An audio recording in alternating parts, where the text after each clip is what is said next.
Hello, everyone. It's nice to have you joining us. And I am here in a rainy and steadily sort of sizzling Kyoto, as you can see from the frizz in my hair right now. We're entering the summer here in Japan. Today, I would like to talk to you about our Wayfarer Self-guided Tours. And these are a significant portion of the business at Walk Japan. We have different sort of subsets of customers who prefer self-guided over our guided tours, which are the mainstay of the business. Today, I'm going to give you sort of a general layout of what we offer for our self-guided tours. And then I'll go into a bit more detail, comparing the itineraries and going into delving into one itinerary in particular. A little bit about me to start. This is an introduction or maybe a reintroduction if you've seen our Kumano Kodo Talk Japan. But I'll just go really quickly through what I do here. So I've been a Walk Japan tour leader since 2012. And in 2015, I was asked to join full-time to head up the development of self-guided tours, which until that time we had not offered in any capacity. We had been running tours in Japan about 23 years or so up until that time. So we had a lot of knowledge. And we knew that there were people who wanted to or preferred self-guided tours over guided tours. And if we couldn't offer it, they would go somewhere else. So we decided to start to develop those. So I am Canadian born and raised in New York and the Chicago suburbs mostly. But I've been living in Japan for the last 23 years. And I'm currently based in rural Kyoto. So not Kyoto City, but Kyoto Prefecture, about halfway between the city and the Sea of Japan in the mountains here. Again, I joined Walk Japan from 2012, and we started this whole program from 2015. And I'd like to go into some details now about what we are actually going to talk about. Now, first, I'll give you the lowdown on how we started and where development has taken us in the last 8 years. And after that, I will go into a bit more detail about the booking process that you go through when you decide that you want to take a self-guided tour with us. Then I'll tell you about what happens when you arrive at the start of a tour and go a bit more into detail about what we provide, in particular the route booklet and the supplementary notes, which are sort of the tour proper that you receive on arrival here. Excuse me. And then after that, I'll go into the itineraries in a bit more detail. I'll compare our itineraries in terms of what's included and the costs and the activity levels. And then we'll have a closer look at our newest tour, which is a level 4 tour. I've shortened it to the Michinoku Wayfarer, but the official term is the Michinoku Coastal Wayfarer Tour. And following that, we can have a bit of a Q&A session. Right. So where did our tour start from? Again, I was approached by our upper management, Lou and Paul, at the beginning of 2015. And we basically had to begin from zero in terms of development, but we had a good base, again, of 20 some years of collective knowledge along a number of routes. In particular, the mainstay of Walk Japan up until that time was the Nakasendo route. And many people who are listening may have already taken this tour. We get many people who are hooked on Japan after joining the Nakasendo and want to come back to see more and learn more. So we decided to shorten it for the self-guided tour. Our guided tour is 11 days. Our self-guided became a 7-day tour. And we took what we considered the most appropriate routes for self-guided customers and decided that we would basically, again, started from scratch. So we had ideas of what made a good self-guided tour. We did take some advice from people who had done many self-guided tours before. And I did look at some self-guided tours in other countries, some larger groups like Intrepid and World Expeditions. Many people recommended those. I made it a point not to look at any tours that were based in Japan because we did not want to double up or copy anybody in terms of what they were doing, because there were other companies that were already offering self-guided tours at this point. But we felt we could make our own product and it would be unique. We hope we have achieved that. Actually, the feedback shows that we have. So in terms of development, we first offered this Nakasendo tour and ran that for the first year and a half before we then offered our next most popular tour in a self-guided format, which is the Kumano Kodo pilgrimage. 8 years later, we have 8 tours. We try to develop at least one main tour per year, and then we'll have some variations on the tours in terms of adding on extensions or pre-tour sort of extensions, we call them, a day or two ahead or a day or two after the tour. Again, so starting at the top left here, I'm going in order of how I developed them. So we had the Nakasendo to begin. Then we had a shortened version of the Nakasendo going across to the Kiso Wayfarer. Kiso is the valley where you have 11 post towns that are very popular along the Nakasendo. Then we developed our self-guided Kumano Wayfarer tour to up the ante a little bit. We had a lot of feedback from people who wanted to try a bit more of a challenge. So we raised the activity level and the technical level there. And I'll go a bit more into detail what that means later. And then following that, we had people who wanted an easier tour than the Nakasendo. So we took our Basho Wayfarer tour, which had recently been developed in guided form.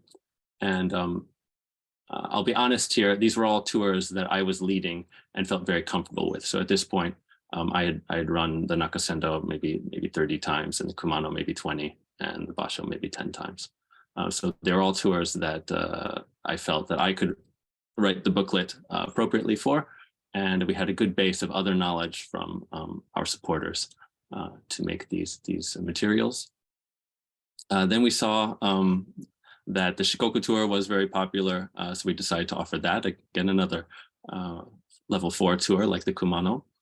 And then we had developed a Tokaido Wayfarer tour, which is the second most used route, or I shouldn't say that now, it is the most used, but in terms of tourism, we decided that the Tokaido was a good pick for getting between Kyoto and Tokyo and having a bit of a different story from the Nakasendo. Yeah.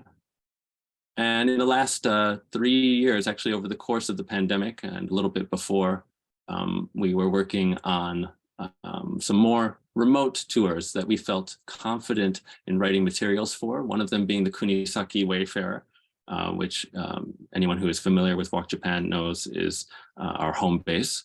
We already had a guided tour running here for many years and decided to make our highest level self-guided tour in terms of activity and technical level, both 5 on those. And we were approached by a group in the Tohoku area to help develop some other tours as well. And they asked us if we could have a self-guided itinerary for the Michinoku tour. And we turned that into one of our tours as well, which is the newest tour for Walk Japan. And it's also the longest. So we had some feedback from people who are a bit more are more willing to spend a longer amount of time just walking every day, sort of a trek, you may call it, across the coastline here. And that is also a level 4, like our Kumano and Shikoku tours. In terms of the development of the tours over by year, you can see the numbers just went up and up until 2019. 2015 and 16 are not included on this graph, but we had a total of about 100 people over those years. And as things ramped up, of course, we hit the pandemic and things slowed down very quickly. Just at the beginning of the season, we had a few tours. In 2021, very few, mostly domestic tourism. And things started to pick up again at the end of last year. And now we are on track again to have a very good year. And it looks like this is just the 2023 bar here is just for the first half of the year, this spring season. And so you can see we are on track to exceed our 2019 numbers.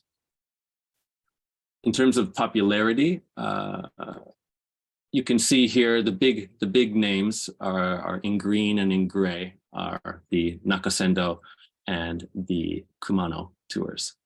So those are very popular, well-known. And then we have in orange, the Kiso Wayfarer. So that can be kind of tucked into the Nakasendo as well. It's a shorter version of that. Following that, we have the Shikoku Tour, which is very popular. And recently, again, there's two graphs here. One is showing the trends from 2017. That's including the pandemic. And then for just the last year on the right-hand side pie graph there, you can see how people are feeling about our tours. The Kunisaki Wayfarer has become more popular, again, just offered this year. And we've got some steady growth for the other tours as well. Right, so I'd like to go a bit through the booking process. If you've never taken a Walk Japan tour, this is just to inform you about how things go. And what you do is you look at our tours on our website, or you hear about them from somebody else. And you probably look at the itineraries in more detail. And then you might have some questions for us, or you're just willing to straight book. And you do that via a form on our website, or you can directly email us at customerservice@walkjapan.com. Following that, you'll get an expedient reply from customer service staff. Depending on what part of the season we're in, it may take a few days, or it might be on the day, or it might be within the week at the latest. And then we try to narrow down a suitable tour and your availability. And suitable is in terms of your interests, but also in terms of your abilities and how comfortable you feel on certain terrain and walking in certain over certain distances and the elevation gain that's entailed there. So I'd like to go into a bit more detail because we get these questions fairly often about what our levels actually mean. If you look on our website, we have a range of levels going from 1 to 6, and we designate our level 3 as sort of our mid-grade tour. That's the Nakasendo. So for that tour, participants must be in good health and able to handle their own luggage. They can climb stairs and walk between 10 kilometers to 25, which is the longest. Actually, one of the longest days for all of our tours is on the Nakasendo, but the elevation gain is not too precipitous. And daily walking between 4 and 6 hours of straight walking. So we try to actually extend the tour over the course of a day, starting from breakfast and then getting into the next inn between 4 and 5 in the afternoon or early evening. The idea being that you've got 4 to 6 hours of walking within this period, but you might be stopping places, and the tour leaders are very good at engaging walking abilities, so they can pick out 10 minutes here, 10 minutes there, where they want to show you something along the routes they know very well. And then we also have, that's the activity level. We also have a technical level where we are actually looking at the quality of the path, whether or not you need to have walking sticks, whether there's uneven sections or slippery sections, things like that. But it's better to look and actually see with our own eyes to imagine what this means. So I've included some slides here. This is a typical level 3 sort of graph. And this is taken from some self-guided materials here. You can see on the left-hand side of the graph, we've got the elevation gain. And on the bottom, we've got the distance. And on this day, it's a 12 or 13 kilometer day, around 8 miles, where you are going up and over some passes. If you are familiar with Japan, you know that it is 75% mountainous, and the major cities that maybe are the image of Japan for some people are a fairly small portion of the landmass, these valleys where people live, and plains. So as our tours emphasize walking in the countryside, we're going over undulating terrain for most of our tours. And the undulations are not too hard for a level 3. As you can see, we're going up about 150 meters gain, and then back down, and then another 150 meters gain, and back down about 200 meters to a post town there. What does the terrain look like on a level 3? If you've taken the Nakasendo, you will recognize all of these images. So level 3 terrain are some easy to walk forest trails, You'll have some short stairs, some asphalt, occasional cobblestone, which can be slippery, but usually the grade pitch of the cobblestone is not too difficult. We might have some forest walking paths that are like wooden plank paths, which can be slippery. And some of our tours are run in periods where it does potentially snow. So the Nakasendo, at the end of March, you can still get a snow in there at the beginning. Sorry, at the end of the season, late November or first week of December, you may get some snow as well.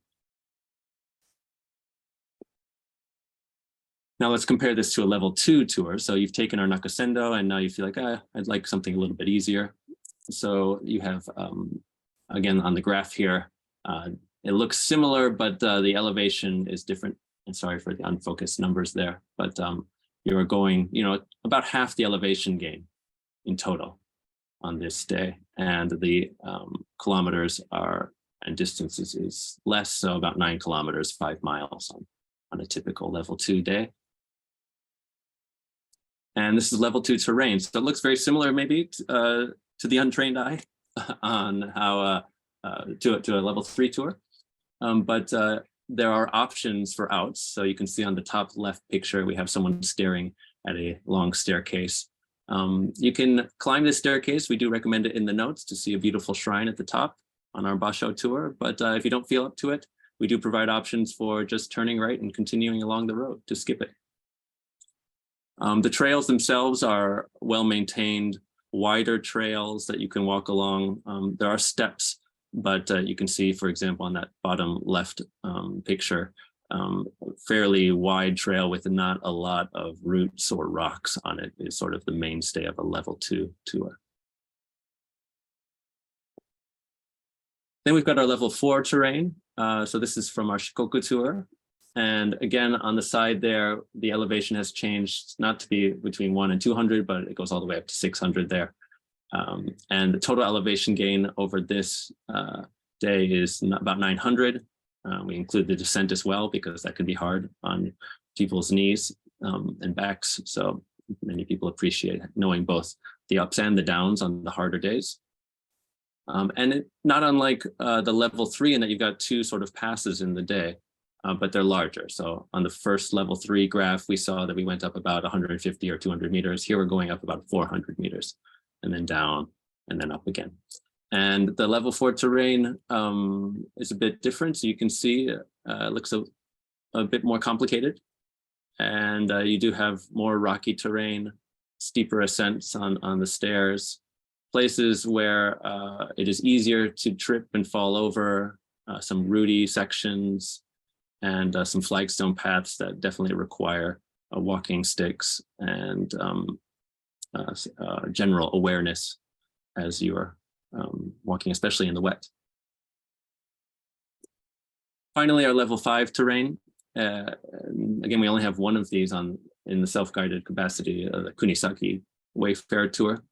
And this is from one of those days. So you can see you're going up to about 400 meters elevation gain and some dips there and down and then up again and down and up again and down. And at the end, you can go up again.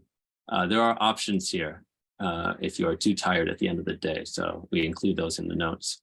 If you want a more relaxed day, you can cut off the last pass by having a taxi called for you.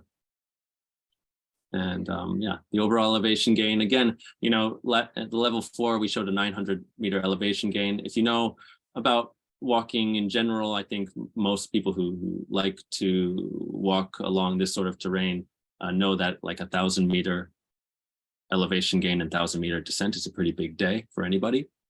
So here we've got, options to give the recommended course of 650 meters up, and then you can add 200 on top of that if you'd like. Add another 50 if you want to go to a different onsen. And the terrain for this Kunisaki Wayfarer is such that it's more remote. Again, we know this route very well because it's close to our home offices. So actually we are the ones who are often going out and checking the trail and possibly adding ribbons or clearing trail paths. Some of our staff have gone out and cut the grass before a tour. And you have sections where admittedly, there are more risks. So at the top there you see a picture with an arrow and some circles. These are designating ribbons that you have to look out for. You need certain navigation skills just to be able to look up and look around. You might require a little bit of upper body strength if you are holding on to ropes that go up the trail. Again, you can see some more rocky areas and sections where you might have to put your hand down. Again, for self-guided in particular, we don't include the more risky sections that we would have on our guided Kunisaki tour, where you need to climb up some short ladders and chains and things like that. And we've only chosen sections that are well marked and that don't have steep drop-offs in case you lose your footing. Some of these pictures look like they have steep drop-offs, but you would be fine if you fell at any of these points, actually. Right, so spent a bit more time on the levels there. But once you have decided what kind of tour you'd like to do with us, we have pre-booked dates on the website that you've probably seen. They look like this. And you can pick a tour that has places available immediately. Or if there's limited availability, that usually means we have 1 or 2 rooms left. Please contact us. In general means that there are no places at the moment, but you can put on a waiting list or consult with us, and we can tell you, maybe somebody is interested and we can't release that final room at the moment, but if we don't hear back from them at a certain time, we will contact you. Then once you've decided on a tour, we have a whole process with our booking team that goes through our providers, and we make sure that we get final reservation confirmation. And then within the week, we ask that you pay a deposit, and this is for 25% of the tour amount. It is non-refundable, and we have additional cancellation fees that are incurred from the 14-day calendar mark before the tour start date. So we do highly recommend that you take out an insurance policy that covers trip cancellation for our tours. Then we have our manifest form. After you've paid, we will send you this manifest form that asks you to include emergency contacts and dietary preferences. We do require that you have travel insurance. So that is one thing that you must have some details on your manifest form. We'll follow up if you don't. Then we send you the pre-tour pack. And this is the document that has some of the most important sort of preparation elements of the tour. We send this to no less than 2 months prior by email, and it includes your accommodation details and a summary of the day's itineraries with meal inclusions and luggage transfers, all detailed, recommendation lists for packing. And we also give you some recommended pre-tour reading with descriptions of basic Japanese etiquette and cultural norms, and a list of useful words and phrases to help you brush up on your Japanese if you'd like before the tour.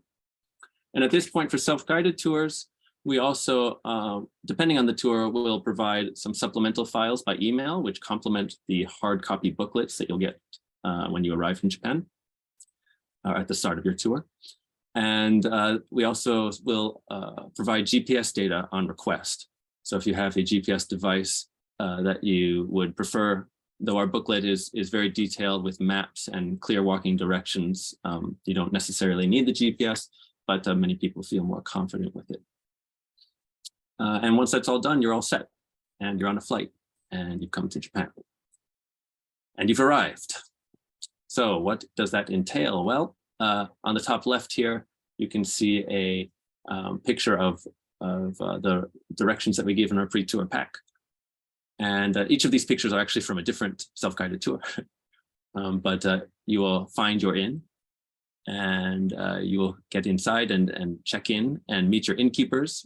Our innkeepers here on the top right are the Ichikawa inn family that have been running the inn for the 14th, 15th, and 16th generations here, with a history dating back 400 years.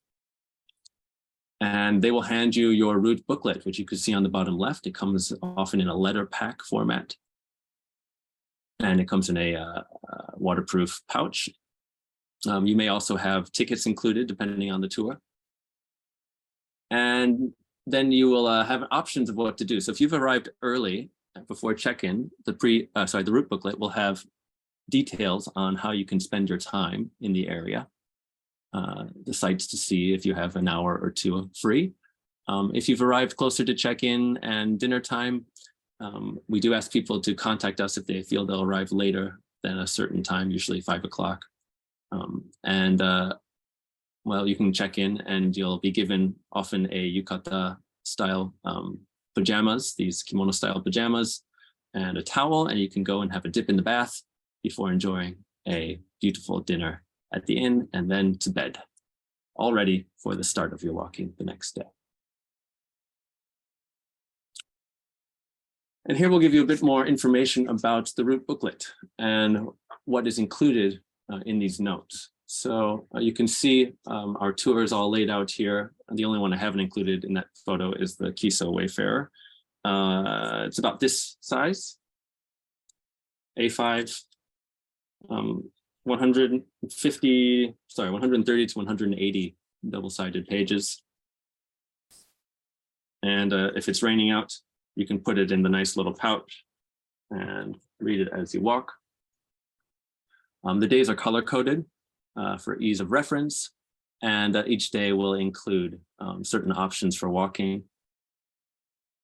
Inside are all the notes with plenty of photos to help you along the way, and other special notes in the dark tint and light tint boxes to give you some more information. And depending on the tour, again, sometimes we will provide this in electronic form if we have a lot of information to send before the tour, but the supplementary notes may be also included in the booklet. And these are notes that you don't necessarily have to read along the course of the tour, but are there if you want a bit more depth. And many people will opt to maybe read these at the end of the day. Right. So here's a typical route booklet intro where it gives you the details on how to use the booklet and the support that we provide. It gives you important contact information for our offices. This is 24-hour support that we supply in English. And it gives you a quick tour overview and describes how to use your supplementary information and tells you what happens with luggage. Luggage is misspelled in this case. Sorry about that. That will be fixed. Right. And then the route booklet continues on to show you basically where you're staying for the night and a quick lowdown on the distance that you'll be walking, as well, again, as a reiteration of the support system. We provide all different sorts of maps on this tour, and there's usually a general overview map of the tour. And then on each day, you'll have a daily walking route map, which will be further zoomed in line with the walking notes. So each day, depending on how long the day is, might have 10 pages or so of walking notes, 5 double-sided pages of walking notes, and those will include these more detailed maps, which you can see. Again, we include photos that are also matching up to walking directions. Sometimes we include maps that show more of the terrain so you understand the degree of undulations that you're going through here. Again, each day is color-coded, and we provide typically 2 or 3 alternative options where able for each day. So we have a recommended course. This is the course that is vetted usually on our walking guided tours, and that we know very well, and we know the timing very well. And we will include that. Of course, self-guided tours do include days that are not included in our walking tours, and those are generally researched by myself and some other staff. Yeah, we will include ways for self-guided people to opt out of days if they're not feeling well, to shorten days, to lengthen days. We may have challenge sections that are included, which we are not necessarily the recommended course, but for those who feel like they need a bit more of a push mid-tour or at the end of the day, they can do a detour or include more kilometers there. And then on the right-hand side of this page, we have, again, those graphs I've showed you.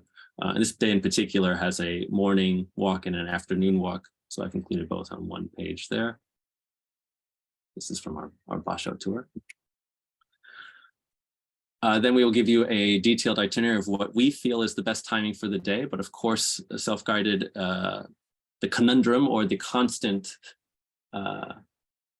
battle on our end is trying to please everyone when they all have different paces and different interests and maybe don't want to spend the time to read the book. The booklet is written in a way that, again, the notes that we provide are such that we think they fit into the timing that we have provided for walking. So that's why the supplementary notes, if you have more information, maybe that doesn't all fit into the timing of the day. So that's why we include it as a separate document, usually, or a separate part of the book. If you look at the left-hand side here, you'll see a typical day, tells you what to do with luggage, tells you when you should eat breakfast and leave. You might have a reserved transfer that's included. We try to avoid reserved transfers at the end of the day, again, for this reason that, everyone has different paces. We might reserve a taxi for 3:30 p.m. and someone arrives at 1:30, another person arrives at 5:30. So in this case, we actually have points along the trail where we say, if you are running behind schedule, please give us a ring and let us know where you are, and we will change the taxi time. Not ideal, but sometimes it's just the only way that we can finish a day, especially if you're on these more remote routes. On the right-hand side, some context, cultural context. So this is the Basho tour, which follows in the footsteps of Matsuo Basho, the famous haiku poet, who in the 17th century walked along this same route. And so we give his words, and then we give a bit of our interpretation of what those words mean and why they were written in such a way, and may even give opposing views on what Basho's intents were. Then in the route booklet, we have different transfers, and we also provide alternatives. This looks like a very busy 2 pages, but if you focus on which course, of course, beforehand you've read the optional courses, and if you do the recommended course, you're going to be following the train schedule on the left-hand side, which has 3 train transfers to get you to the start of the walking course on that day. We do provide a lot of information for these when there are close transfer times. So we'll say, get off your seat when the train stops at this station, go up the stairs and down the stairs. You only have 3 minutes. You only have 1 stop to go, that sort of thing. And on the right-hand side, again, the alternative courses for those who have chosen a relaxed course. They have to take a different train, or choosing not to walk at all. They'll have to take a selection of different trains. And we're very careful about editing these. So every season, at least twice a year, we will be checking and rechecking these, because JR in particular likes to change its train times by just a few minutes. Some bus companies as well will also change train times. So we will often include a little note that says, this is the train times that we found and the bus times, and please do consult with innkeepers to confirm. Here are some examples of walking directions. So in general, we will have a section that is in black text, which are the essential walking directions. And those will have little boxes that show to the meter what that section of text is describing. So a 50-meter section, followed by a 270-meter section, followed by a longer section, will apply to the black text on the left, with photos of points where we have had on tour people possibly go the wrong way if they were left to their own devices. And we also, again, provide in the light tint boxes a bit more information about the route, and the map on the right will pertain to the walking directions on the left. Finally, these reserved transfers I mentioned a little bit about. Some of our tours include reserved pickups, again, at places where there's more remote terrain, but we often have support networks in place to help you. So in this Basho tour in particular, you arrive at your goal of the Hojin no Ie, which is a famous house that Basho stayed in. Actually, one of the only remaining homes that we know of that Basho stayed in. A beautiful thatched roof structure. And inside is Mr. Chubachi, who we know very well and is very happy to call the innkeepers when our guests have arrived to let the innkeepers know to come and pick them up. And we are in constant communication with these local entities. So Mr. Chubachi will call me if somebody doesn't show up at a reasonable time, or we've never had anybody get lost on this day, but if somebody doesn't show up by 4 o'clock, Mr. Chubachi gets a little bit worried and will say, where are they? And in that case, I might call the people in question and say, where are you? What page are you on? And then we can gauge how long it will take them to get there. And we'll also have a description of the accommodation within the notes, giving you details of each accommodation, when dinner is, what's available, where the baths are. And we might have you ask if the innkeepers ask you what time you want breakfast, we might have notes saying, please make it this time because tomorrow you have a reserved taxi, or something like that. That prep for tomorrow is also included in every day at the end. So just little things that you have to keep in mind for the next morning.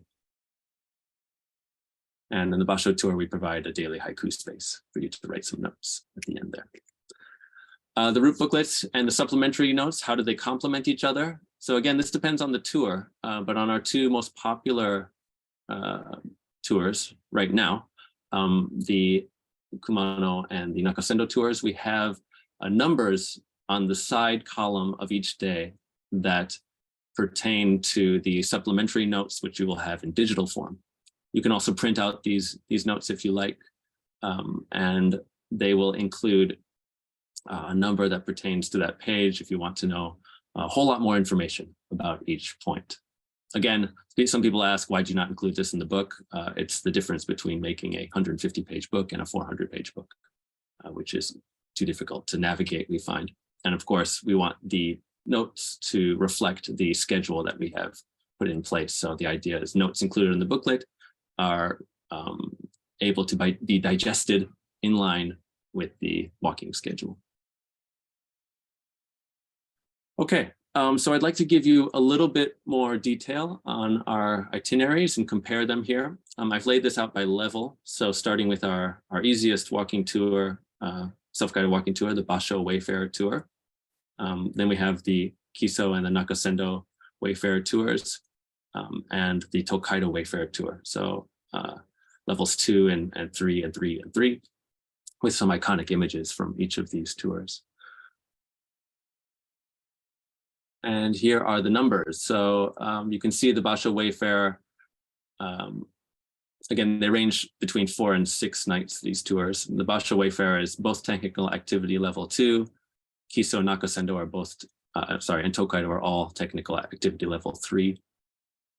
And you can get some price differences there. And then you see what's included in each one.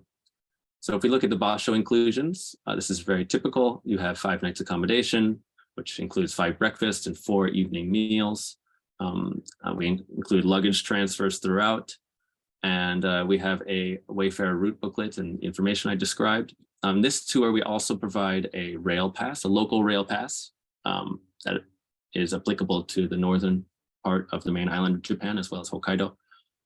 So this pass can be used throughout the tour, all the way from actually your starting travel from Tokyo, if you wish, to the end of the tour. And it just makes it easier to take all those various train transfers in between. We have 3 pre-booked private vehicle transfers to get you to more remote trailheads or away from them. And we provide 24-hour English assistance if needed. And then the group size, again, all of these are subject to accommodation. So we have no minimum. We will take 1 person on our tours. And there is a single supplement to be paid as well if you are coming alone.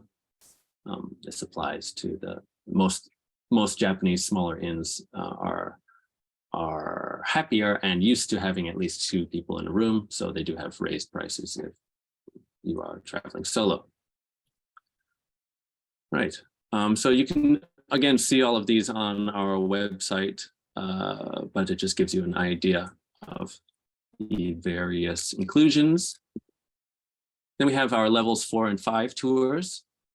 Again, the Kumano Wayfarer is level 4, Shikoku Wayfarer and Michinoku are also level 4, and Kunisaki is level 5. And I should note that the Michinoku Wayfarer is, a new tour that we are still gauging. And because it's a longer tour over many days, it's the longest tour we have. We are going back and forth on levels on this one, but it is level 4 in terms of our criteria. You might call it a high level 4 in terms of endurance walking over the course of 9 days. And yeah, so we have between 5 nights and 9 nights for these tours, and a very similar sort of layout for the inclusions that I just mentioned.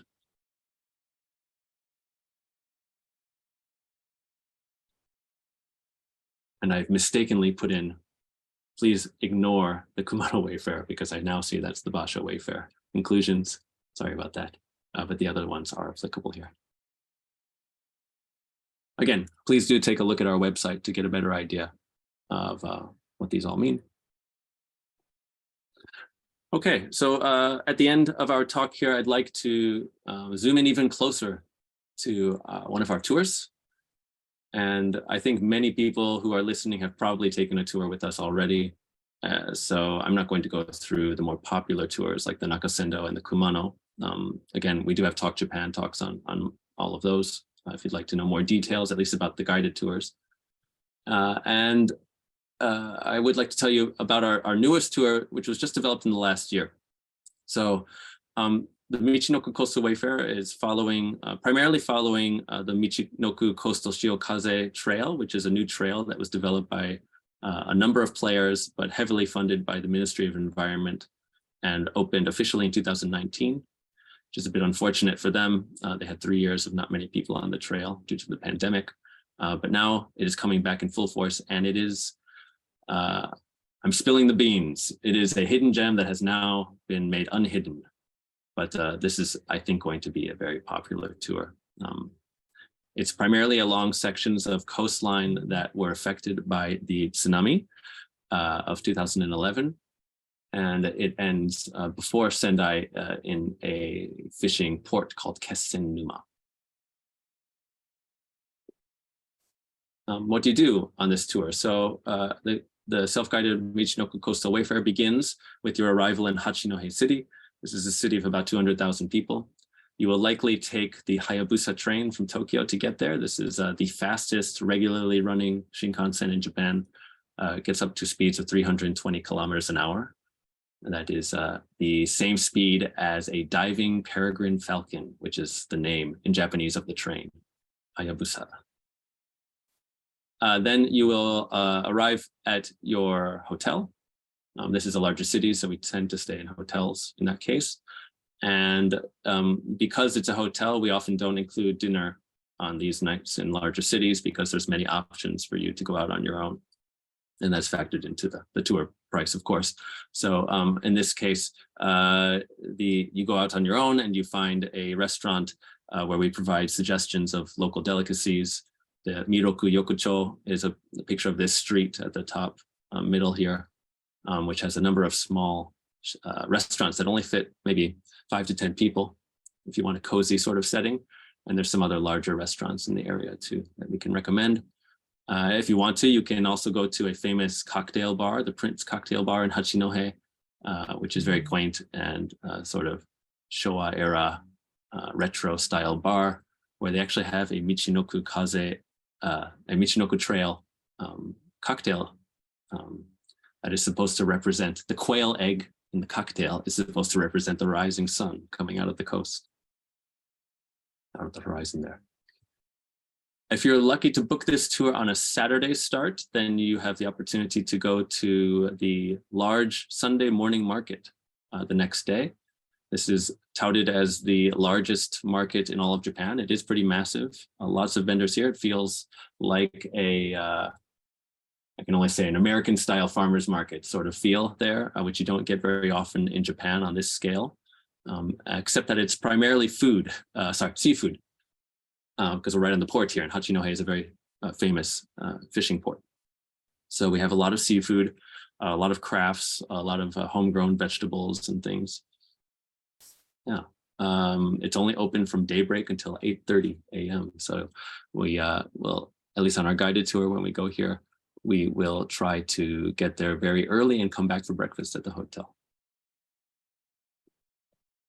Going on to day 2 here, we have, it's at the top left, you can see a miniature of what the walking notes are telling you about your recommended course. You have different options today, but our recommended option is to take a local train to Same Station, Shark Station, where you will then walk to Kabushima Shrine, where the official walk starts.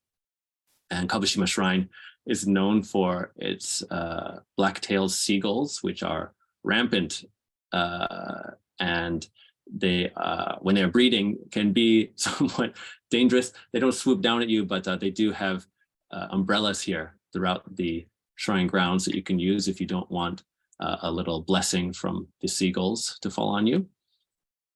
And you can see one of those blessings on the Michinoku Coastal Trail sign, which is right next to the shrine there, which is the official start and finish of the trail, this over 1,000-kilometer trail that has been developed recently. And then you begin your walk, and you're going along some beautiful coastal terrain at the beginning. The first day has a lot of variety. You're seeing some great viewpoints, walking along the beach.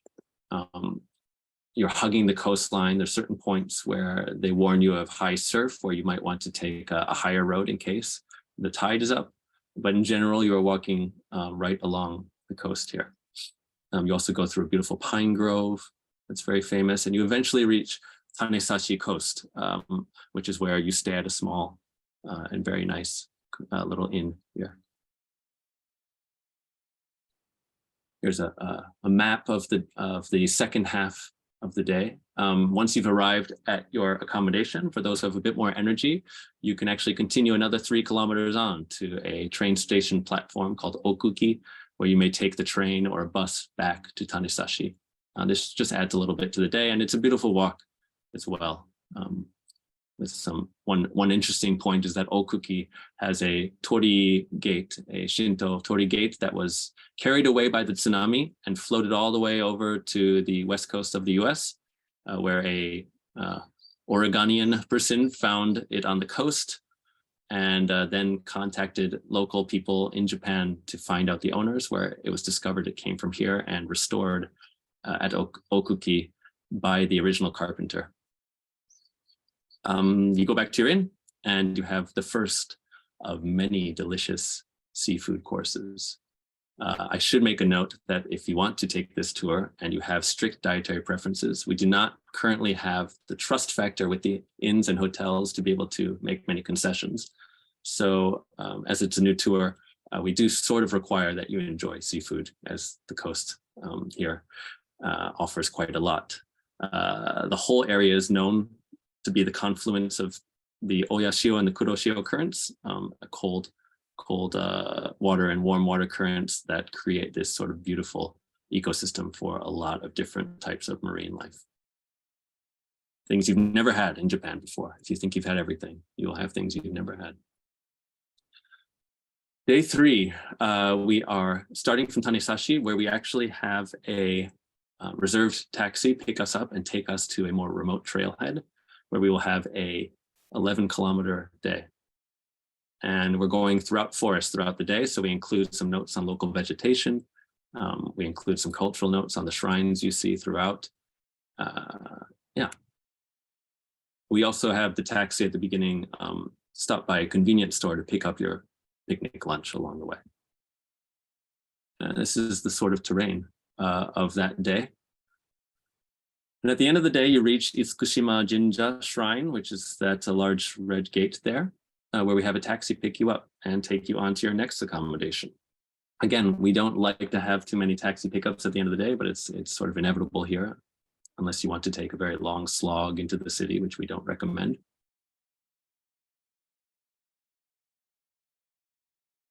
And from the next day, you don't have any reserved taxis on this day. We do find from the feedback that self-guided people do prefer through booking without transfers where possible.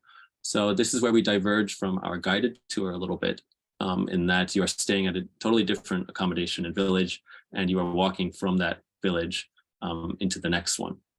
Along the way, our recommended course actually does have you take a small train line, but if you are up for the challenge, we have a challenge course which allows you to go through all the way. making for quite a long day. So the extra challenge is an extra 7 kilometers through terrain that is marked by ribbons, but you need some navigation skills. You need to be comfortable taking off your shoes and socks and walking through a small river. We don't recommend doing this day after a heavy rain. So there's all these factors that make it more of a challenge. And following that, you have a recommended afternoon course, which is about 8 kilometers, which takes you directly to the next inn. And the sites that you see are quite fantastic. You pass a very famous floodgate that saved this town in the tsunami times.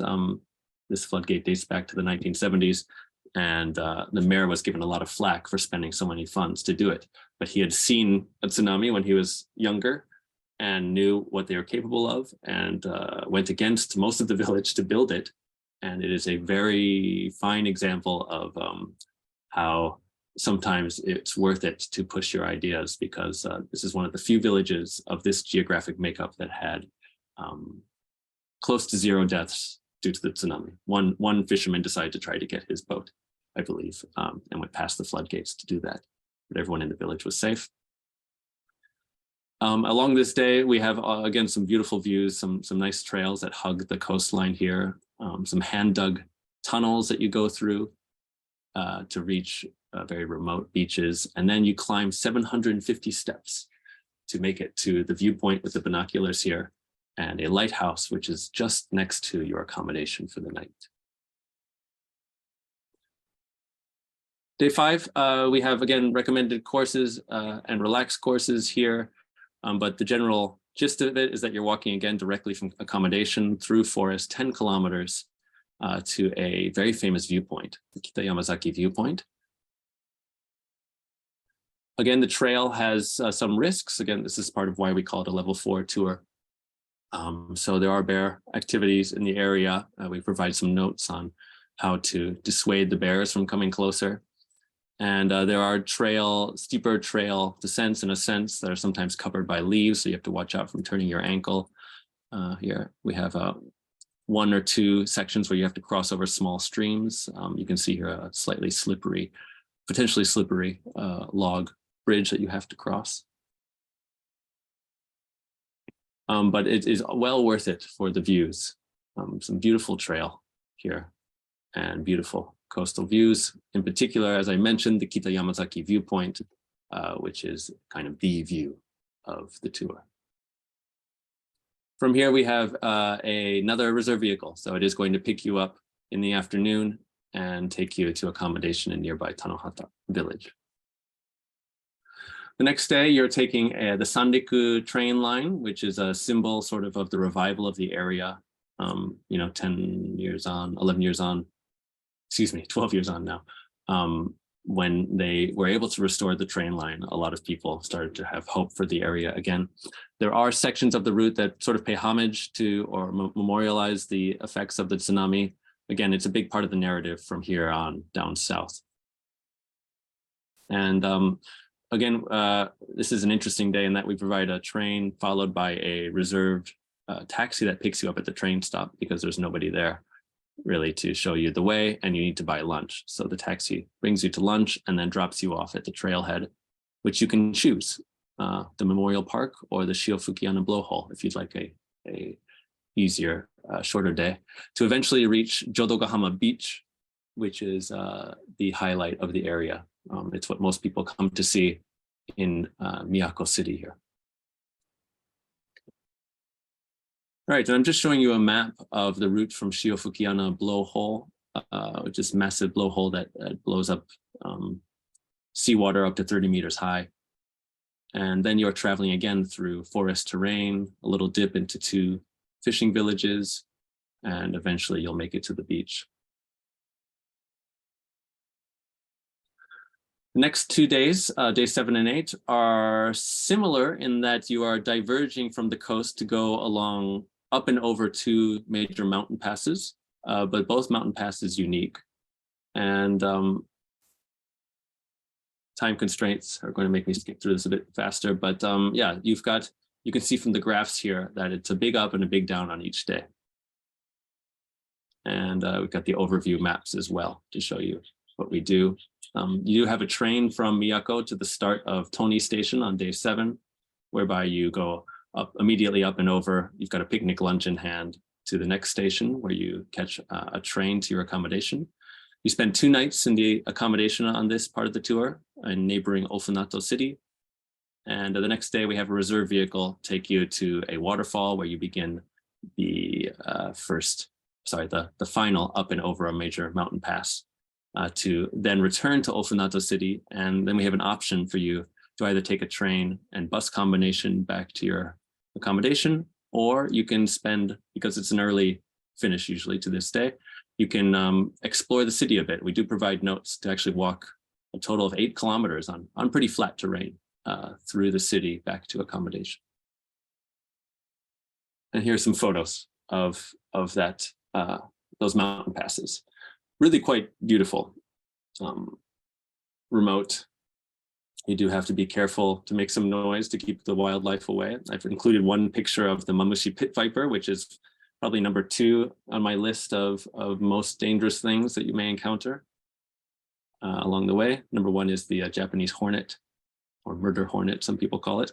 But by the numbers, these ones cause a lot of problems for people in Japan. I shouldn't say a lot. We've never had anyone bitten by a snake on our tours, but you just have to be aware that they are there. And these are some pictures from the Ryori Pass, which is the 2nd major mountain pass on day 8.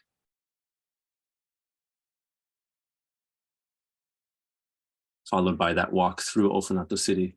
If you want to be the contrast of returning after these very remote days in the mountains to civilization, where you see a giant cement construction company. You can see how they build the Kessen carpentry homes here, which are very famous, kind of like little castles for each home, as well as a Sengokubune, the very famous replica of a boat here. This is called the Miracle Boat, and it survived the tsunami and was restored here. This is also an opportunity on this day to have lunch at a variety of places, but after all the seafood, many people appreciate a burger at a famous shop here. And at your inn on these 2 days, you've got quite the array of seafood. Again, you've got 2 nights of beautiful spreads. They've got very nice onsen, geothermal hot spring baths here, and you're looking out across the bay. If you're wondering what that sound is in the background, it has hit noon here in the countryside where they have the Edelweiss. All right. And our Michinoku Coastal Wayfarer Tour, again, I've almost reached my time limit here, but it's different from our guided tour in that we have a final walk along the coast, kind of return to the ocean after these 2 days along more strict mountain passes. And if you'd like more information on that, I am happy to give it in the question and answer session. So just some photos of a very beautiful day. And you eventually make it to the Tsunami Memorial in Rikuzen Takata. Ooh, I've been told I can speak for another half hour. Okay, wow. All right, well, I'll go a bit further into this day then. So here we are, starting from Ofunato again, we have a reserve vehicle that is taking you to the Ana Otoshi Iso, which is a landmark rock formation here, which is very beautiful. And from there, you're walking along the trail for an easy 10 to 11 kilometers. Of course, your legs are now used to the undulations. There aren't that many on this day. And you are able to stop at an information center to get some more nice tidbits about the trail, as well as you can stop at a beautiful lighthouse at the Cape that looks out for your final view of the ocean here. The Goishi beach is named after the rocks on the beach, which look like go stones, those stones used in the, what's the equivalent of, people say the equivalent of chess in Japan, this Ego game that uses black and white stones. So much of the coastline looks like that here. And then you're passing through a village, past a shrine, and you're eventually making it to the BRT bus stop. BRT is this special line that has been made in the area with no traffic signals or anything. It's just its own bus transit system in place of a train system here. Right. And I will go into a bit more detail. So you've encountered remnants of the tsunami, and actually the restoration efforts over the last 12 years have been quite extraordinary. And you'll see that throughout the very large tsunami walls that are kind of lining a number of the ports, these flood break walls. But this memorial in particular is quite impressive. So I haven't taken any photos inside the actual structure, but it's a museum. Museum is not the right word, but you have a lot of media and a lot of sort of things that give you an idea of what happened on what's called that day in the area. In true Japanese fashion, on the opposite side of the memorial, they also have a very large souvenir omiyage sort of place where you can have a nice sit down for a coffee and ice cream, and kind of feel, again, it's a symbol of the restoration, the revitalization of this area, the resilience of these people in Tohoku. So it's a nice way to end the tour here. And it's really your role here, our presence is kind of the culmination of all these efforts here. The trail itself and all of these sites and things are the end goal, trying to get people like us to come to the area. And they've done it in very graceful fashion here. Following your visit to the museum, you take another BRT bus. You've got about 2 hours in between buses here to travel on to Kesennuma and reach Kesennuma, a large fishing port that also has quite a bit of modern charm. A lot of young people have moved into this city to kind of build up new and interesting ways of showing their efforts to revitalize the community. They're known for a very nice craft brewery, a sake shop that has been restored.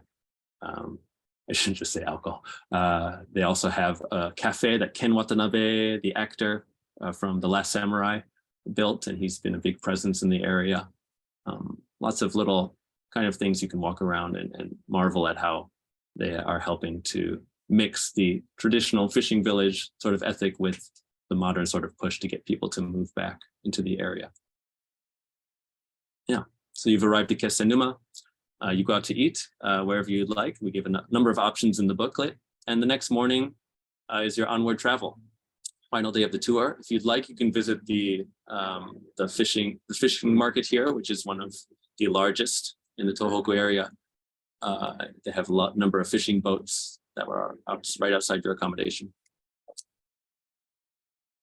Yeah, and that's it for my talk. It seems I have some extra time, but we can reserve that, I think, for question and answer. Thank you for listening, and if you have any questions, please let me know, and good walking. Thanks very much, Jamie. It was really great, especially all the detail about the Michinoku. Of course, it's the new tour. It's always great to kind of get a really good introduction for everyone's benefit, I think, and encourage anyone that's maybe if they even haven't done the self-guided Nakasendo or one of our earlier tours, kind of inspire them to look further afield at a number of our options as well. Right. So yeah, we've got a few questions. I think actually the last question we were asked, I feel like might be one of the best ones to answer first. Someone asking, do you think a self-guided tour would be safe for a solo traveler? Yeah, this depends on your confidence level, again, which we try to suss out at our booking stage. Yes, in general, we develop these tours to only prioritize sections that are well marked, well signed. We have a record of leading people along them. We know the local entities who are there for support. And of course, we've tweaked all of these tours. They are not just mirror images of what we do on guided tours. So we've tweaked all of them to aim for safety as a priority. And as we're making them, as we're developing them, quite literally, I'm walking through and just kind of resetting my mind every step I take. and putting myself in the least common denominator role of somebody who has possibly chosen a wrong tour or a tour that was maybe beyond their ability. And what would they do in this situation? What could we help them with? That sort of thing. So the notes are written in a way that we think we are comfortable offering them to solo travelers. That's great. In kind of the same vein as well, naturally, if you're traveling solo, you might be wondering as well about anyone else on the trail. So we have a question asking if there's a possibility that other people could be walking on the same days as you. Yes, very high possibility. So of course, in peak season, the inns that we use are smaller inns, and they definitely will try to fill all their rooms. Sometimes, 8 to 11 rooms or something like that of other travelers. Whether or not they're all walkers is another question, but we will often have our booking team will kind of hold on to at least 3 rooms per inn. So you will likely in peak season have other people who can walk with you, and you can choose to walk with them, or you can choose to delay or walk faster than them. So that's kind of the nice side of self-guided tours in terms of, prioritizing that independence. Yeah, many people make good friends on these tours, and they keep in touch, and they want to do another one. That's very common from our repeater side. Other people have chosen a self-guided tour because they prefer to be alone when they walk. So it's really up to sort of the individual in that case. Do you find as well, Jamie, that when people are walking, if they want to walk alone, that they still have that space to walk alone, even though they might be traveling with other people? Yeah, it would definitely depend on the tour. You can make that space, and we do ask our innkeepers to, if someone is solo and they don't know the other participants, to at the very beginning kind of give them slightly separate space for dining. And maybe if we have certain requests from people, they might have a room that is slightly further field from other rooms. But in general, I would say, this is hard to pin down, because in the peak season, you're going to have more people on the trails. If you've ever done any other walking route that's well known, like say the Camino or something in Spain, Portugal, France, that has a lot of travelers on it. I would say the majority of our tours, people are surprised by how few people are on the routes. So there are definitely days where on more popular routes, you're walking and you see 20 people in a day. Especially when you reach a famous post town or something, you'll see 100 people at the post town. People have come in by car and bus to visit these sites. But then as you leave the town, often things peter out and you find yourself alone again. There's other tours where you often on day 3 or 4 wish you had some company. So it depends on the season. It depends on the route. Great. We've also got, of course, some people noticed as we were kind of clicking through some of the inclusions that some of our dates specifically start mentioning kind of being able to start on any day, but we did show a few kind of pre-booked dates as well. If there's anything you might be able to shed some light on regarding kind of starting on any day. Sure, yeah. So we do, I have some actual proper notes on this.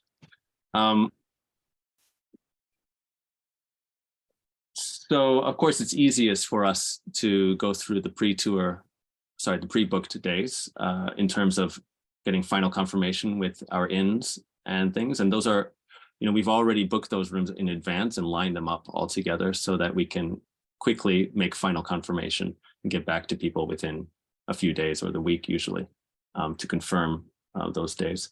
If you're trying to start on any day that you would like, there's the potential for having to wait significantly longer because we have this sort of check and recheck system in place with our preferred accommodation in order to provide trust on all sides to honor bookings and reservations. So the new tours in particular may take longer to receive that final confirmation due to the simple fact that we don't have as long a relationship with them. So they may not be as confident in taking our bookings very far in advance, like they may not be willing to take bookings more than 6 months in advance.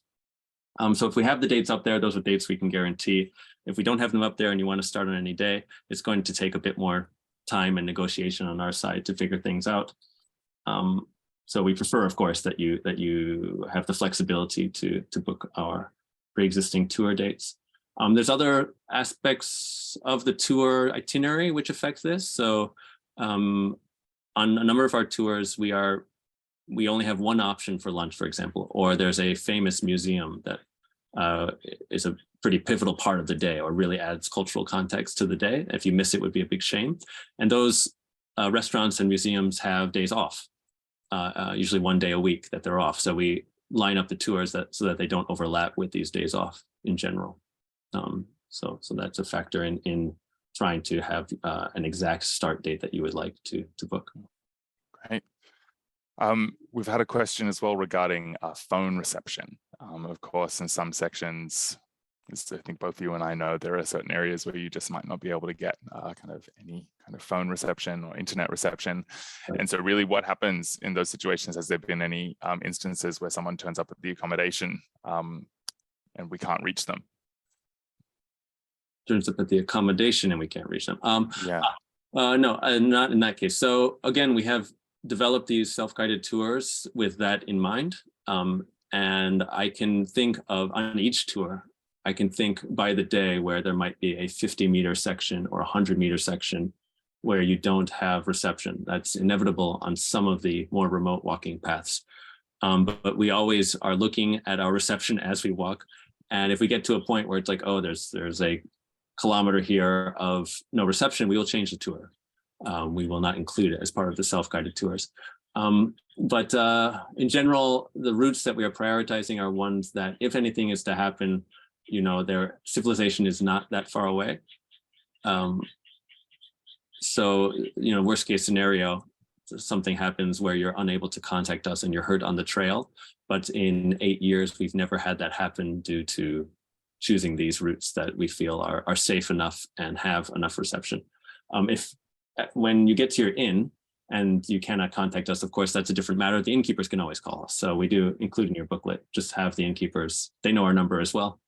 Call us, or we can call you and ask to be transferred to your room, that sort of thing. Great.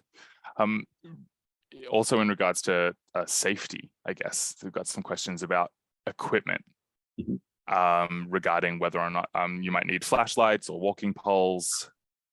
I guess it definitely varies by level, but do you have any kind of general recommendations? Right, well, as you say, so typically anything above a level 3 tour, we're going to be recommending you have walking poles. And again, as we sort of talk to you in the booking process, if you are not a super confident or experienced walker for an all-day walking over multiple days, we might suggest walking poles even on the easier routes. But yeah, in general, we will steer you toward the levels and try to get an idea of what you feel most comfortable with. But again, these routes are chosen along sections that do not require a lot of gear. The basics are what you will need. You will need proper walking shoes. You'll need rain gear. Some people like to bring gaiters and things like that. I personally don't use gaiters unless I'm on very lunar or sort of snow-covered terrain, which is not very common for most of our self-guided tours. Yeah, so we try to prioritize for self-guided in particular, we try to prioritize courses that do not require you to be a full-on geared up hiker, but have the basics on you. Great. In regards to, as you mentioned, kind of winter gear, somebody was also asking about self-guided winter tours. Perhaps you might be able to shed some light on why I guess that's not something we have too many offerings for. Yeah, so if you look at our website, you will see the seasons that we offer our tours, and there are a few that we offer year-round. These are usually in the more tropical areas of Japan that get very low snowfall. Slightly further south, Shikoku, Kunisaki areas. Though we do review these, if global weather patterns change, we had sections that hadn't had snow for 10 years and then get snow 1 year. So we are looking at these constantly, and we're constantly updating our self-guided materials. It's hard to emphasize or reiterate how much we are looking at them and taking feedback from people and calling local entities and making sure that, you can't account for every change, but you can try to mitigate the most drastic changes along the route. So in terms of snow, again, we don't, like the Nakasendo Wayfarer, the Kiso Wayfarer, our shortened version, we do offer a version for some people to travel it out of the main peak season in the winter time, but your options are very limited. If there's 4 mountain passes on the tour, 2 of them may very well not be passable. And we let you know that in advance and say, if it's been a heavy snow year, there's a very good chance that you won't be able to do certain walks. Right. Got a few more, if everyone's still happy to kind of stick around. With just somebody following up regarding kind of the safety for a solo traveler. Are there any, I think we've kind of maybe covered this as well, but just to really settle the issue, are there any tours that you wouldn't recommend, any self-guided tour that you wouldn't recommend for a solo traveler?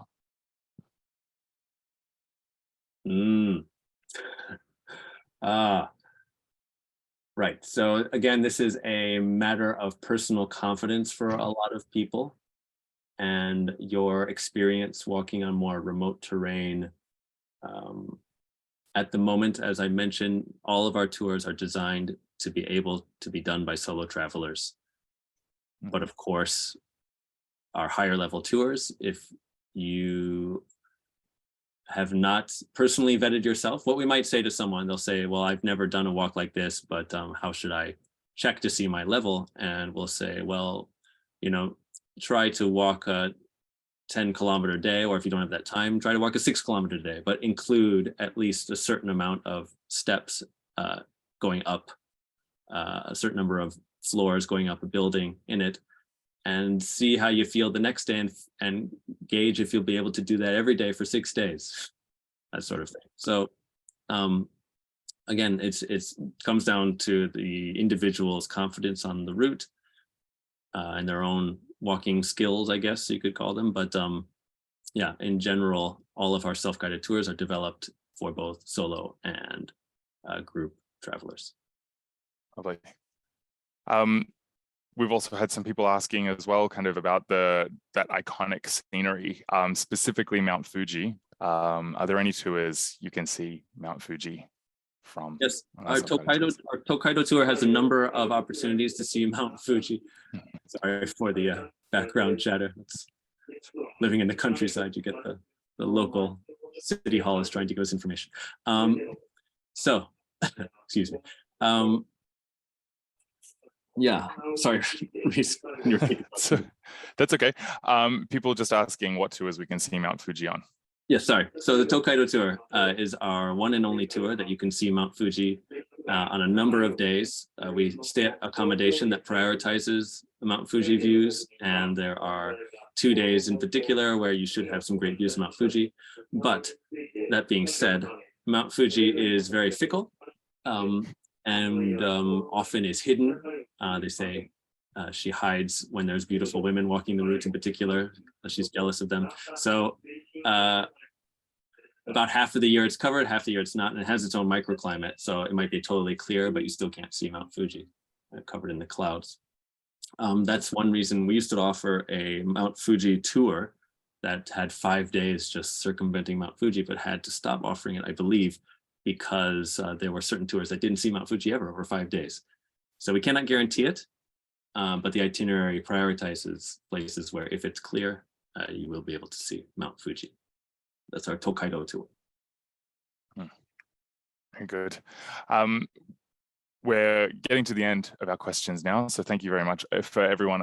I see a few people have dropped off, but a lot of us have stayed with us. Somebody as well was asking, of course, I'm traveling alone as a foreign tourist. You might have a few tattoos here and there, and what that might mean when you're going into the ryokan, inns, and onsen. Right. We get that question quite a bit. So the innkeepers that we use on our most popular tours are quite used to this and have no stipulations about tattoos, usually in the baths. Occasionally, if we go out on our guided tours, if we go out to a larger onsen, there might be a sign that says no tattoos. And it's up to the tour leader to decide how to advise in those situations. Speaking from a self-guided perspective, no, I should say speaking from my own personal perspective. I am all for this being, well, I believe this is not a very smart rule. So if you have a patch or something that you can put on it, that's the best thing. Some way of covering it, even just using a towel, small, if it's something on your shoulders or something, if you have your little towel to cover it, you can do that. Though another cultural rule is that you don't put the towel in the bath, so you have to be careful of that. But usually on a guided tour, I will take people into the bath with a tattoo, and if I am told specifically by someone on staff that it's a problem, then we will just exit the bath. But I've actually never had that happen. Yeah, so nobody will, in general, if it's a rule, it's a cultural rule, but it's not law. And it's only when somebody in the bath complains, which is becoming more and more rare, that because of course this goes back to the idea of only gangsters having tattoos and people feeling unsafe if you have a tattoo in the bath is the idea. But that mentality is disappearing, I think, in Japan. Of course. I think I can also say as well that if you're feeling particularly worried regardless, you can always wait until perhaps a later time to use the bath as well. There can often be less people using the bath at that time. So you might get a more private experience regardless. Yes. Just an added bonus. Mm-hmm. And many inns often have a private bath. If you rather use the family bath, it's called, you can actually, families can all bathe together, which is very common in Japan. So just ask at the desk. We'll include those in our notes usually if they have a separate reservable bath for you. Of course. And I've got one last question, which is a bit more related to just the logistics of, in particular, the self-guided Nakasendo. Somebody's booked on one for April next year. We're looking forward to welcoming you on the Nakasendo then, but they wanted to confirm that the train you take at the end of the tour to Tokyo does indeed arrive at Tokyo Station. Yes, we have recently amended our text here, I believe, for this day. So the tour officially, we say it ends in Tokyo, but the walking course ends at Yokogawa Station. And the most intuitive place to go from there is Tokyo. So this is independent travel from Yokogawa Station. It's not included in the tour. So from Yokogawa, you're going to actually Takasaki, where you're going to make a train transfer. You take a local line to Takasaki and a Shinkansen bullet train to Tokyo at the end of the tour. And most people will be transferring through Tokyo anyway, if they are going anywhere else in Japan. We also ask that you would contact us if you are going somewhere else besides Tokyo, because people are often mistaken in terms of the timing of the day, where based off your pace, you're usually ending that day around 3 in the afternoon or 4 in the afternoon. And if you try to go anywhere out besides Tokyo from Yokogawa, it's going to take you a fair bit of time, maybe 4 hours travel to another major metropolis. So I should also note that the official end of the Nakasendo is the Nihonbashi Bridge, where there's an actual placard and point where all highways start in Japan that's designated there. So that's why we end the tour notes there. But it's not included in the tour per se, in that you will be traveling there on your own dime, I guess is what I should say. Great. And that was it. That was our last question. Thank you very much for the time, Jamie. Of course, it's always nice whenever you get on whenever you're speaking to Jamie, you always get a little taste of the countryside with some kind of announcement playing for your town, Edelweiss, or an announcement from City Hall. Got to experience both today, which is lovely. I think even, I've talked about our self-guided tours ever since I started with Walk Japan as well. And I feel like I've even learned a few things myself. So thank you very much for the time, Jamie. And of course, thank you everyone for staying on a little longer. We'll be in touch in the next couple of days once we've got the recording up on YouTube as well. So for anyone that's left a little earlier, we hope you can enjoy that too. Thank you all very much again. Thank you, Reese, and all. Thank you for listening.